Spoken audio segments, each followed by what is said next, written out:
ಏಕೀಕರಣದ ಕಣ್ಣೀರು ನಿಂತು ಕನ್ನಡ ಜನತೆಗೆ ಎರಡನೇ ಸ್ವಾತಂತ್ರ್ಯ ಬಂದಿದ್ದು ಯಾವಾಗ? ಆದರೆ ಈ ಹೆಸರಿನಿಂದಲೇ ಹೊಸ ವಿವಾದ ಶುರುವಾಗಿದ್ದು ಏಕೆ? ಇದು ಆರ್ವಿ ಕಾಲೇಜ್ನ ಕನ್ನಡ ಸಂಘ ನಡೆಸುತ್ತಿರುವ 31 ದಿನ 31 ಏಕೀಕರಣ ಕಥೆಗಳ ಸರಣಿಯ ದಿನ 19.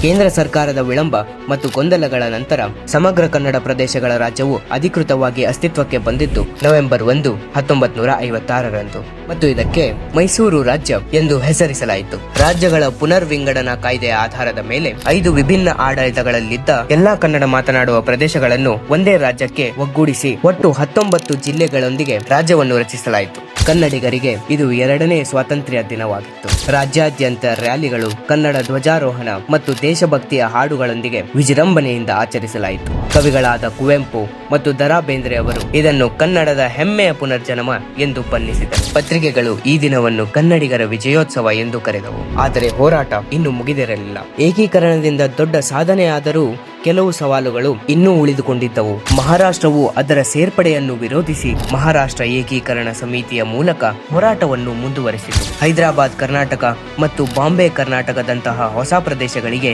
ಹಳೆಯ ಮೈಸೂರಿನ ಪ್ರಾಬಲ್ಯದ ಭಯವಿತ್ತು. ಮೈಸೂರು ರಾಜ್ಯ ಎಂಬ ಹೆಸರು ಹಳೆಯ ಮೈಸೂರು ಸಂಸ್ಥಾನವನ್ನು ಮಾತ್ರ ಪ್ರತಿನಿಧಿಸುತ್ತದೆ, ಎಲ್ಲ ಕನ್ನಡಿಗರನ್ನು ಅಲ್ಲ ಎಂದು ಅನೇಕರಿಗೆ ಅನಿಸಿತು. ನವೆಂಬರ್ 1, 1956 ಕನ್ನಡಿಗರ ಕನಸು ನನಸಾದ ದಿನ. ಆದರೆ ಇದು ಅಂತ್ಯವಲ್ಲ, ಬದಲಿಗೆ ಆಧುನಿಕ ಕರ್ನಾಟಕವನ್ನು ಒಂದೇ ಆಡಳಿತ ಅಡಿಯಲ್ಲಿ ಕಟ್ಟುವ ದೊಡ್ಡ ಪ್ರಯಾಣದ ಪ್ರಾರಂಭವಾಗಿತ್ತು. ಇಂದಿನ ಪ್ರಶ್ನೆ: 1956ರಲ್ಲಿ ಮೈಸೂರು ರಾಜ್ಯ ರಚನೆಯಾದ ನಂತರ ಆಡಳಿತಾತ್ಮಕ ಅನುಕೂಲತೆ ಮತ್ತು ರಾಜಕೀಯ ನಿರಂತರತೆಯ ಕಾರಣದಿಂದ ಹೊಸದಾಗಿ ರೂಪುಗೊಂಡ ಈ ರಾಜ್ಯದ ರಾಜಧಾನಿಯಾಗಿ ಯಾವ ನಗರವನ್ನು ಆಯ್ಕೆ ಮಾಡಲಾಯಿತು? ಕಮೆಂಟ್ಸ್ ನಲ್ಲಿ ಉತ್ತರಿಸಿ.